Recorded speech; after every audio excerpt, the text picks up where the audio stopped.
स्वागतम। आप सभी का इस हमारे चैनल पर आप सबका स्वागत है। सरस्वती वंदना से आज की क्लास को शुरुआत करते हैं। जय जय हे भगवती सूर्य भारती तव चरणों प्रणमामा। नादे तत्त्वमयी जय वागीश्वरी शरणं ते गच्छामा।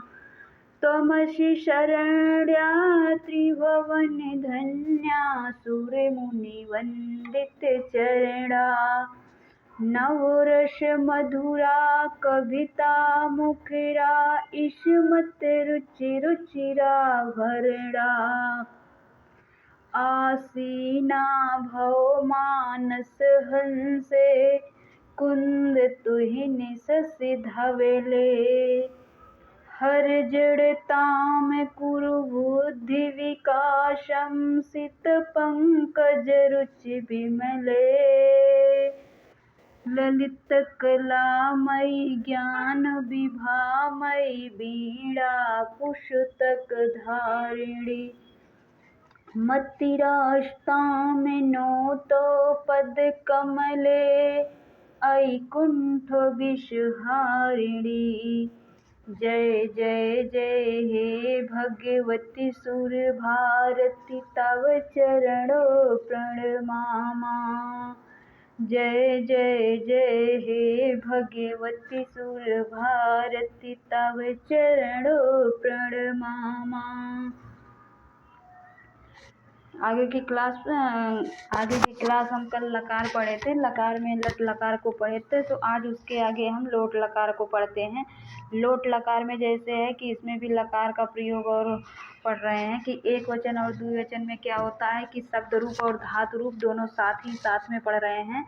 लोट लकार में भवान जैसे भास का रूप चलेगा, भासताम भासेताम भाषणताम। लोट लकार के प्रथम पुरुष में भासताम भाषेताम भाषणताम। तो भवान भाषताम भवन्तो भाषेताम भवन्तः भाषन्ताम। त्वं भाषस्व इवां भाषेताम यूयं भाषध्वम्। आगे मध्यम पुरुष में होगा भाषय भाषावहे भाषामहे। तो इसका जब वाक्य बनाएंगे तो अहम भाषे आवाम भाषावहे वयम भाषामहे। आगे फिर लोट लकार के राज का रूप इस प्रकार से चलेगा राजताम राजेताम राजन्ताम राजस्व राजेथाम राजध्वम। राजे राजावहे राजामहे। भवान राजताम भवन्तो राजेताम भवन्तः राजन्ताम। त्वं राजस्व इवां राजेथाम यूयं राजध्वम्। आगे उत्तम पुरुष में चलेगा अहम राजे आवाम राजावहे वयम राजामहे। आगे लोट लकार में विद्य धातु का जो चलेगा, विद्य धातु में लोट लकार के विद्य धातु इस प्रकार से चलेगा कि विद्यताम विद्येताम विद्यन्ताम। जैसे भवान विद्यताम भवन्तो विद्येताम भवन्तः विद्यन्ताम। आगे मध्यम पुरुष में त्वं विद्वस्व इवां विद्येथाम यूयं विद्यध्वम्। उत्तम पुरुष में अहम विद्ये आवां विद्यावहे वयम विद्यामहे। इस प्रकार से अगर धातु रूप में इसका लकार में लोट लकार में इस प्रकार से होगा विद्यताम विद्येताम विद्यन्ताम विद्यस्व विद्येथाम विद्यध्वम विद्ये विद्यावहे विद्यामहे। और वाक्य प्रयोग करके जब बनाएंगे तो भवान विद्यताम भवन्तो विद्येताम भवन्तः विद्यन्ताम। त्वं विद्वस्व इवां विद्येथाम यूयं विद्यध्वम्। अहम विद्ये आवां विद्यावहे वयम विद्यामहे। फिर आगे लोट लकार में रम का रूप चलेगा। रम का रूप प्रथम पुरुष में होगा भवान भवन रमताम रमेताम रमन्ताम। त्वं रमस्व इवां रमेथाम यूयं रमध्वम्। अर्थात जब इसका रूप उसका जो शब्द रूप होगा भवान भवन्तो भवन्ता है, त्वं इवां यूयं है प्रथम पुरुष का, एक वचन, द्विवचन और बहुवचन में। उसी प्रकार से इसमें प्रथम विभक्ति का ही प्रयोग हो रहा है। भवान, भवन्तः, भवन्तः, त्वम, इवाम, इव्यम, अहम, आवाम, वयम। और जो लकार में है, लोट लकार में प्रथम पुरुष में ये होगा रमताम, रमेताम, रमनताम, रमस्व, रमेथाम, रमध्वम, रमे, रमावहे, रमामहे। तो भवान रमताम, भवन्तो रमेताम, भवन्तः रमन्ताम, त्वं रमस्व, इवां रमेथाम, यूयं रमध्वम, अहं रमये, आवां रमावहे, वयं रमामहे। आगे लोट लकार के मृ का रूप जो चलेगा, मृधात रूप है। इसमें देखिए म्रियताम, म्रियताम, म्रियताम, म्रियताम, म्रियन्ताम, म्रियस्व, म्रियथाम, मृध्वम। आगे म्रिये, म्रियावहे, म्रियामहे। तो इस प्रकार से प्रथम में वृद्धा, वृद्धो, वृद्धा, वृद्धा, वृद्धो, वृद्धा। तो वृद्धा म्रियताम, वृद्धो म्रियताम, वृद्धा म्रियन्ताम, त्वं म्रियस्व, इवां म्रियथाम, यूयं म्रियध्वम, अहं म्रियेः, आवां म्रियावहे, वयं म्रियामहे। इसके आगे लोट लकार में कामी का जो रूप चलेगा, कामी के रूप में इस प्रकार से चलेगा कि प्रथम पुरुष में होगा भवान का कामयताम, कामएताम, कामयन्ताम, कामयस्व, कामयथाम, कामध्वम, कामये, कामयावहे, कामयामहे। जैसे सबसे पहले भवान कामयताम, भवन्तः कामयताम, भवन्तः कामन्यताम, त्वं कामयस्व, इवां कामयथाम, यूयं कामध्वम, अहं कामये, आवां कामयावहे, वयं कामयामहे। आगे लोट लकार का फिर वृद्ध रूप कल भी था, आज भी ये देखिए वर्धताम, वर्धेताम। लोट लकार में वर्धताम, वर्धेताम, वर्धनताम, वर्धस्व, वर्धेथाम, वर्धध्वम, वर्धे, वर्धावहे, वर्धामहे। तो भवान वर्धताम, भवन्तो वर्धेताम, भवन्तः वर्धन्ताम, त्वं वर्धस्व, इवां वर्धेथाम, यूयं वर्धध्वम, अहं वर्धे, आवां वर्धावहे, वयं वर्धामहे। आगे फिर शुभ का रूप चलेगा लोट लकार में। कल्लट लकार में पढ़े थे तो लोट लकार में शोभताम, शोभेताम, शोभन्ताम, शोभस्, शोभेताम, शोभध्वम, शोभये, शोभावहे, शोभामहे। आगे इस प्रकार से प्रथम पुरुष में अगर वाक्य बनाएंगे तो एक वचन का होगा भवान शोभताम, भवन्तो शोभेताम, भवन्तः शोभन्ताम। मध्यम पुरुष में अगर प्रयोग करेंगे लकार का, लोट लकार का प्रयोग, तो त्वं शोभस्व, इवां शोभेथाम, यूयं शोभध्वम। उत्तम पुरुष में अहं शोभये, आवां शोभावहे, वयं शोभामहे। इस प्रकार से आगे फिर अजंत स्त्रीलिंग के कुछ हैं, जैसे बालिका। बालिका का अगर वर्ण विक्षेपण कर रहे हैं, वर्णों को अलग कर रहे हैं, तो पहले बा, फिर हलंत। हलंत का मतलब होता है कि कोई भी अगर अक्षर लिख रहे हैं तो उसका अगर हलंत उसके नीचे कर दे रहे हैं तो उसका आधा हो जा रहा है। तो जैसे बा, फिर हलंत इसके नीचे लग गया है, फिर दीर्घ आ, ला हलंत, फिर ई, फिर का, फिर हलंत, फिर उसके बाद में दीर्घ आ। तो इस प्रकार से मिला करके क्या बना, बालिका। और ये बालिका क्योंकि इसके जो शब्द है इसके अंत में देखिए दीर्घ आ है, तो दीर्घ आ होने की वजह से इसको कौन सा शब्द रूप कहेंगे, आकारांत, आकारांत। और माला के अंत में देखिए आ है, दीर्घ आ, तो इसको भी आकारांत शब्द कहेंगे। नदी के अंत में दीर्घ ई है, तो यहाँ भी इकारांत शब्द होगा। पार्वती में इकारांत होगा क्योंकि ईकारांत होगा, क्योंकि इसके भी अंत में दीर्घ ई है। मति क्योंकि ह्रस्व ई है तो इकारांत। कटि ह्रस्व ई है तो इकारांत शब्द है। ऋषित्री। तो देखिए यहाँ पे ऋषि का मात्रा लगा है तो लास्ट में ऋषि है, तो इसकी वजह से ये किसका शब्द होगा, शब्द रूप ऋकारांत का। और धृत, तो ये भी ऋकारांत का ही शब्द है। इस प्रकार से इसका वर्ण विक्षेपण भी अलग अलग करने में, अगर माला को हम अलग कर रहे हैं तो इसमें आधा माँ है, फिर दीर्घ आ है, फिर आधा ला है, उसके बाद में हलंत लगा देते हैं तो आधा हो जाता है। तो उसी प्रकार से माँ लिख के हलंत है, फिर दीर्घ आ है, ला लिख करके हलंत लगा दिए हैं, फिर दीर्घ आ है। तो इस प्रकार से बन गया माला, और ये आकारांत का शब्द है।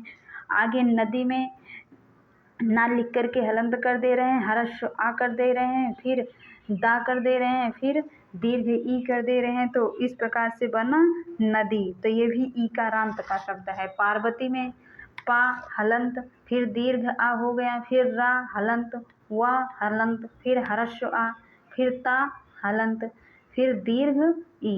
तो इस प्रकार से ये भी लास्ट में इसके अंत में क्या है, ई आ रही है, तो ईकारांत शब्द है। मति में ईकारांत इसी प्रकार से माँ का हलंत किए, फिर हरस्व आ लिखे, फिर ता, फिर हरस्व ई लिखे, तो ईकारांत का हो गया और बन गया मति। तो इस प्रकार से इसका वर्ण विक्षेपण भी होगा। फिर आगे इसमें कुछ और भी हैं, जैसे बालिका है। बालिका क्या है, आकारांत का शब्द है। आकारांत स्त्रीलिंग का, आकारांत स्त्रीलिंग, सीता आकारांत स्त्रीलिंग, श्यामा आकारांत स्त्रीलिंग, धेनु जो है स्त्रीलिंग का ही है लेकिन उकारांत, तनु उकारांत स्त्रीलिंग। आगे ईकारांत, देवी जो है ईकारांत स्त्रीलिंग का, लेखनी ईकारांत स्त्रीलिंग का, वेलनी स्त्रीलिंग का, और ईकारांत का ही है। मातृ का मतलब, और दुहित्र, तो ये भी क्या है, ऋकारांत का, ऋकारांत के ये भी शब्द हैं। तो इस प्रकार से इन शब्दों का परिचय हुआ। आगे फिर अजंत स्त्रीलिंग शब्दों में प्रथम विभक्ति तीनों वचनों में किस प्रकार से वाक्य प्रयोग करके बताया यहाँ पे जा रहा है कि अजंत जो स्त्रीलिंग शब्द हैं इनकी प्रथम विभक्ति में तीनों वचनों का प्रयोग किस प्रकार से करते हैं। जैसे बालिका गच्छति, सीता लिखति, श्यामा पठति, अर्थात इसमें भी धातु का प्रयोग किया जा रहा है, धातु रूप। तो इसमें बताया जा रहा है कि अजंत स्त्रीलिंग शब्द में वाक्य के साथ किस प्रकार से वाक्य प्रयोग करेंगे, वाक्यों के साथ में प्रयोग करके आपको बताया जा रहा है कि बालिका गच्छति, सीता गच्छति प्रथमा विभक्ति में है, और श्यामा पठति, धेनुः दुग्धम ददाति, तनुः कृशः अस्ति, देवी आशीर्वादं ददाति, एषः मोहनस्य लेखनी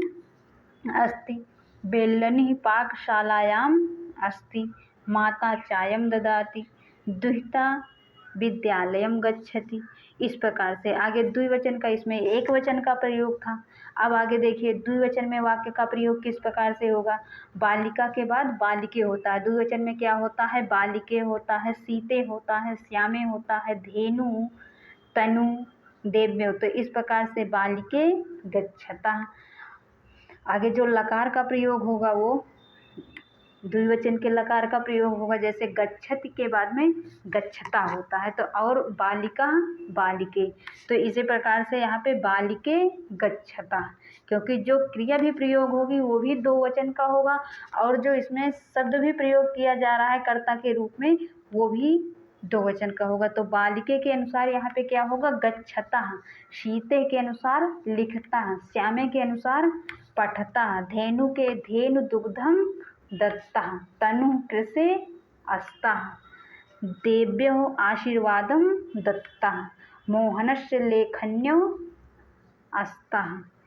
आगे बेलन्यो पाकशालायाम अस्ता, मातरो चायम दत्ता।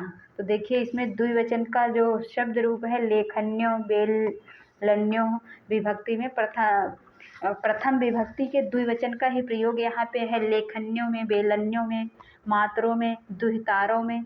तो इस प्रकार से इसका वाक्य बनाया गया है कि मातरो चायम दत्ता, दुहितारो विद्यालयम गच्छता। आगे बहुवचन में इसका प्रयोग, वाक्य प्रयोग हुआ है कि जैसे गच्छति, गच्छता के बाद में बहुवचन में हो जाता है गच्छन्ति, और यहाँ पे बालिका बालिके बालिका, तो यहाँ पे बहुवचन का प्रयोग है बालिका गच्छन्ति। अर्थात बालिका जब बहुवचन का है तो इसके साथ में जो क्रिया भी प्रयोग होगी वो बहुवचन की ही क्रिया प्रयोग होगी। तो यहाँ पे हो गया गच्छन्ति, बालिकाः गच्छन्ति, सीताः लिखन्ति, श्यामाः पठन्ति, धेनवः दुग्धं ददति, तन्वः, क्योंकि ददाति नहीं होगा, ददति ददतः ददति, इसका जो रूप चलता है धातु रूप में, ददति ददतः ददति, ददाति ददतः ददति। तो वही पर है, यहाँ पे लिखा गया है कि धेनवः दुग्धम ददति, क्योंकि ददाति दत्तः ददति होता है। आगे तन्वः कृशः सन्ति, देव्यः आशीर्वादं ददति, मोहनस्य लेखन्यः सन्ति, बेलन्यः पाकशालायां सन्ति, मातरः चायं ददति, दुहितारा विद्यालयं गच्छन्ति। तो इस प्रकार से एक वचन में, दो वचन में और बहुवचन में आपको वाक्य का प्रयोग, इन शब्द रूपों का वाक्य में प्रयोग करके भी बताया गया है। आगे फिर कुछ पद के सानिध्य के मंत्रा में उत्पद विभक्ति भी बताई जा रही है। कुछ उपपद विभक्ति कर चतुर्थी विभक्ति के बारे में बताया गया था। उसके आगे फिर कुछ और भी बताया जा रहा है। पंचमी विभक्ति में कौन कौन सा प्रयोग किया जाता है, जैसे बही है, आरंभ्य है, पूर्वम, परम, आरात, रीते, अधीते, रक्षति, विभेति। इस प्रकार के उपपद विभक्तियों के योग में क्या होता है, पंचमी विभक्ति। कल चतुर्थी विभक्ति तक पढ़े थे उपपद विभक्तियों में, तो आज हम पंचमी विभक्ति पढ़ेंगे उपपद विभक्ति में। तो जैसे बही है, अगर किसी भी वाक्य में बही आता है, आरंभ आ जाता है, पूर्वम आ जाता है, परम, आरात, रीते, आधीते, रक्षति, विभेति, इन सब का बोध होने लगता है, तो वहाँ पे उपपद विभक्ति के योग में, इस प्रकार से उपपद विभक्ति के योग में कौन सी विभक्ति होती है, पंचमी विभक्ति होती है। जैसे यहाँ पे दिया गया है कि भवनम बहि वृक्षो अस्तः, तो यहाँ पे भवनम है, तो भवनम का क्या हो जाएगा, भवनम का पंचमी विभक्ति में। आगे इन पदों के योग में पंचमी विभक्ति होती है, जैसे भवनम, तो भवनम आगे फिर है बहि वृक्षो अस्तः, तो भवनम का पंचमी विभक्ति करना है, क्योंकि यहाँ पे बहि आ गया है, तो बहि के अनुसार यहाँ पे पंचमी विभक्ति होगी। और वृक्षो जो है वो देखिए द्विवचन का है, और अस्तः जो क्रिया भी है वो भी दो वचन का है। तो यहाँ पे भवनम का दो वचन का शब्द रूप प्रयोग करना है, तो भवनम का क्या हो जाएगा पंचमी विभक्ति में, भवनाभ्याम, क्योंकि एक वचन में चलेगा भवनात् या भवनाद हो जाएगा, फिर द्विवचन में होगा भवनाभ्याम और बहुवचन में होगा भवनेभ्या। तो यहाँ पे द्विवचन का प्रयोग करना है आप सभी को, तो यहाँ पे हो जाएगा भवनाभ्याम, अर्थात भवनम का क्या हो जाएगा, भवनाभ्याम बहि वृक्षो अस्तः। आगे है सोमवासरः आरभ्य कक्षः प्रारभ्यते, तो देखिए यहाँ पे आरंभ्य आ गया, क्योंकि पहले बताया गया है कि बही आएगा, आरंभ्य आएगा, तो इस प्रकार से जब आता है तो आपको पंचमी विभक्ति का प्रयोग करना है। तो यहाँ पे भवनम बही आया है, तो बही के अनुसार यहाँ पे भवनाद, भवनाभ्याम, भवनेभ्या, तो द्विवचन का यहाँ पे प्रयोग करना है, तो यहाँ पे हो जाएगा भवनाभ्याम। और सोमवासरः आरंभः कक्षा प्राप्यते, तो यहाँ पे सोमवासरः का पंचमी विभक्ति में क्या हो जाएगा, सोमवासरात्, सोमवासरात् आरभ्य कक्षा प्रारभ्यते। आगे है पुत्रः, फिर यहाँ पे देखिए रेड लाइन से जो रेड में लिखा गया है, इसकी कहीं आपको किस में करना है, पंचमी विभक्ति में करना है। तो माता का पंचमी विभक्ति किस प्रकार से एक वचन, द्विवचन और बहुवचन में चलता है, मातुः मातृभ्याम मातृभ्या, तो यहाँ पे एक वचन, क्योंकि पठति के अनुसार यहाँ पे जो प्रयोग होगा मातुः पठति, पुत्रः मातुः पठति।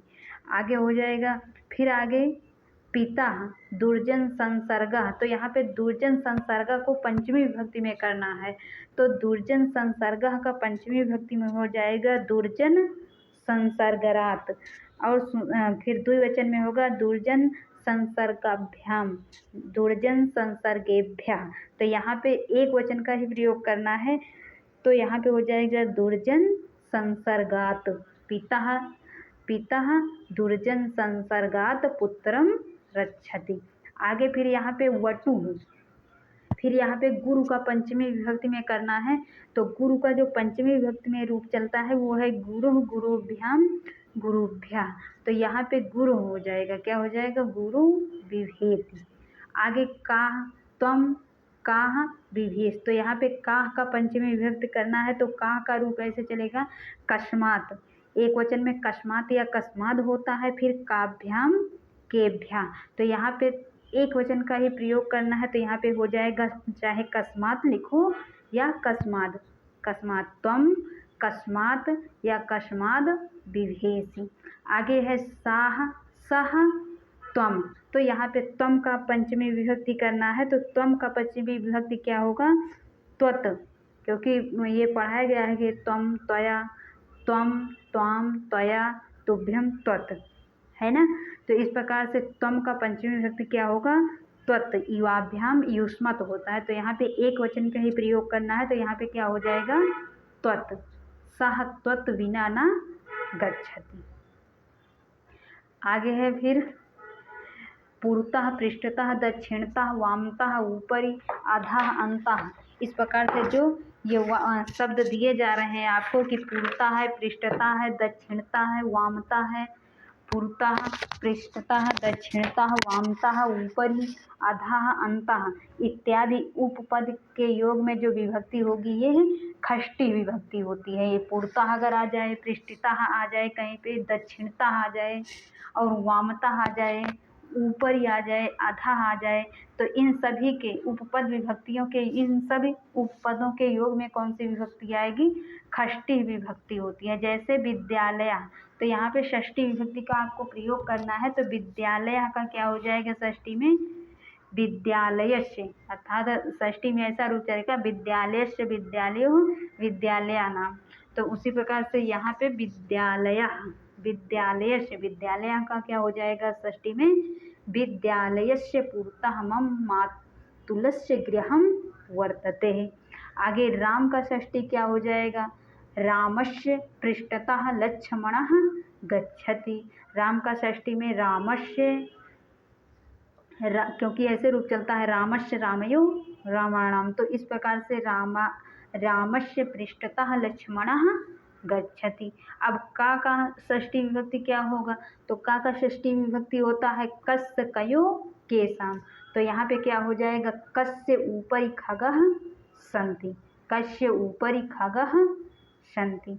आगे त्वम, त्वम का षष्ठी क्या हो जाएगा, त्वम का रूप इस प्रकार से चलता है तव, क्योंकि इसका वैकल्पिक रूप भी होता है।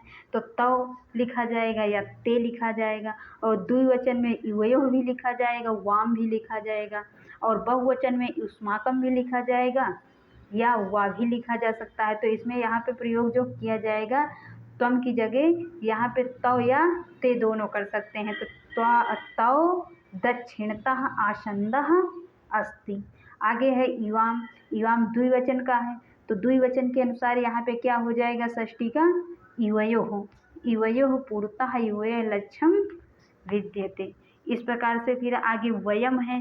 तो वयम, वयम बहुवचन का है। तो बहुवचन के अनुसार यहाँ पे क्या हो जाएगा, अस्माकम, क्योंकि अहम के रूप में अहम में यही पे चलेगा कि अहम माम मया मह्यम मत मम मयिरे। तो यहाँ पे पहले में मम रहता है या विकल्प रूप में में रहेगा, आवयो रहता है या विकल्प रूप में न रहता है। अस्माकम फिर बहुवचन में अस्माकम रहता है या विकल्प रूप में नाह रहता है। तो यहाँ पे वयम की जगह चाहे अस्माकम कर दीजिए चाहे नाह कर दीजिए। तो वयम अन उत्तमान विचारान पृष्ठता एव त्यजामः। तो इस प्रकार से ये षष्ठी विभक्ति का प्रयोग हो गया। अब आगे है विश्वसित स्नेहति आदरः प्रीति निपुणः